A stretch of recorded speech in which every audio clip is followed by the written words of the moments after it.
16 hari.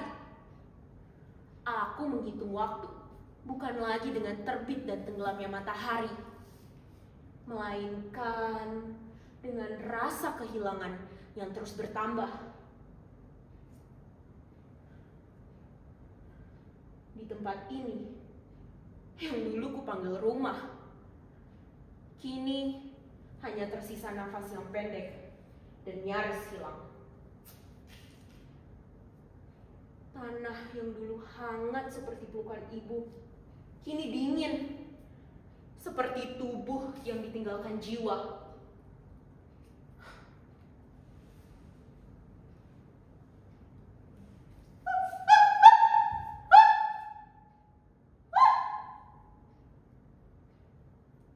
Aku mencari bukan sekedar makanan untuk bertahan hidup, tetapi suara, tawa, dan jejak kehidupan yang dulu memenuhi hutan ini. Nama-nama itu masih hidup di kepalaku.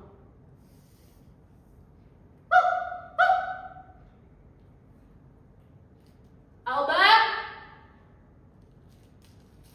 Monde, Bandung, keluargaku, kalian kemana?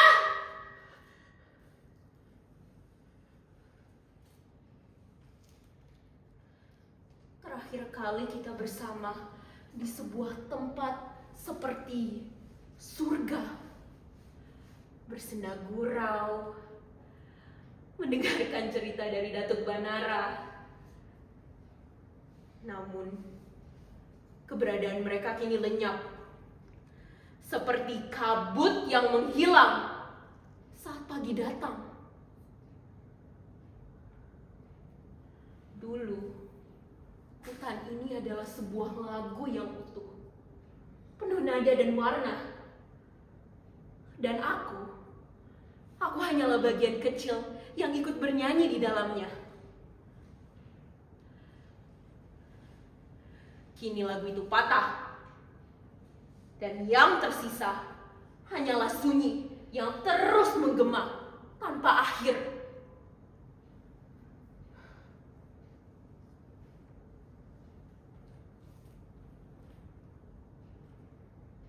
Semuanya terasa hidup. Daun yang berbisik, angin yang berlarian, dan tanah yang memeluk setiap langkah kami dengan hangat.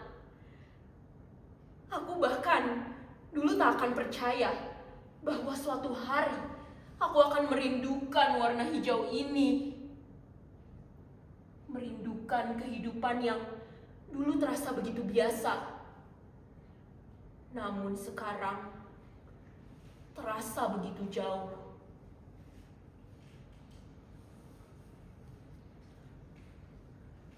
Dulu, yang kupikirkan hanyalah suara ibuku yang terus menasihatiku. Hati-hati, jangan jatuh. Suara sederhana yang kini ternyata terasa seperti nyanyian yang hilang. Dulu hidup begitu ringan. Mencari makanan bukanlah sebuah perjuangan, melainkan sebuah petualangan. Aku masih ingat cerita dari Datuk Banara tentang makhluk yang hidup di luar hutan, yaitu manusia. Katanya, mereka sama seperti kita, yaitu sama-sama makhluk yang mencoba menjalani hidup. Tidak semua dari mereka sama, begitu katanya, dengan suara tenang. Aku percaya, atau mungkin dulu aku ingin percaya. Awalnya, mereka datang seperti biasa, mengambil kayu, mengambil apa yang mereka butuhkan dan seperlunya. Langkah mereka perlahan menjadi suara yang akrab, sesuatu yang tidak lagi kami takutkan. Namun, waktu mengubah segalanya. Suara itu berubah, bukan lagi langkah ringan, melainkan deru yang asing, keras, dingin, dan tak berhenti.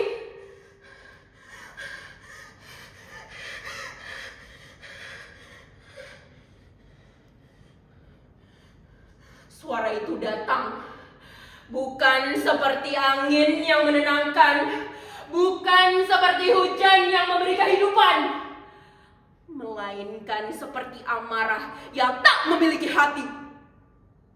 Suara yang berulang tanpa jeda, tanpa lelah, seperti waktu yang terus berjalan meski dunia sedang runtuh. Suara itu merobek langit, menjatuhkan pohon-pohon, seolah-olah hutan ini hanyalah benda mati yang bebas dihancurkan. Langkah demi langkah yang dipenuhi ambisi kejam, keinginan egois, bengis, dan hati tanpa nurani.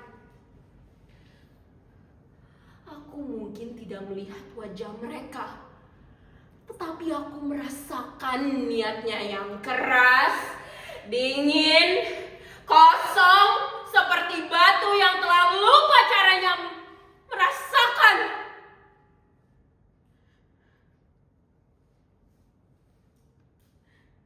Setiap dentuman terasa seperti pukulan yang menghantam jantung hutan, perlahan mematikan kehidupan yang dulu tumbuh dengan damai, termasuk rumahku. Di bawah naungan hutan yang belum terluka, aku pernah bertanya kepada kakek, apakah mereka tidak memikirkan akibat dari perbuatan mereka? Atau tidak merasa bahwa ini adalah hutan kami, hutan yang bernafas dan hidup untuk dunia? Namun, suara kakek mengingatkanku, jangan membenci seluruh langit hanya karena satu badai. Bagiku, semuanya tetap sama. Mereka datang, memotong, merampas, mencabut, tanpa belajar menjaga. Meski kakek bilang manusia memiliki pilihan untuk melukai atau menyembuhkan, bahkan ada yang menanam kehidupan.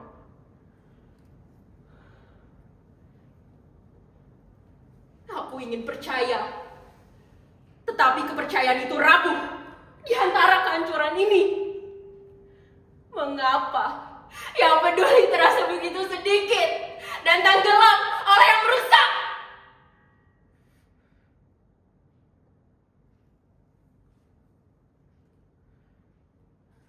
Lalu kakek melanjutkan ceritanya tentang manusia yang datang, menanam dalam diam, lalu pergi tanpa membawa apapun.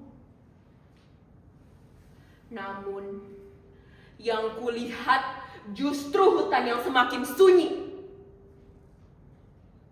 Mungkin kakek benar. Mungkin di antara yang merobohkan masih ada yang memilih untuk menjaga. Hanya saja, dunia terlalu bising untuk mendengar mereka tumbuh.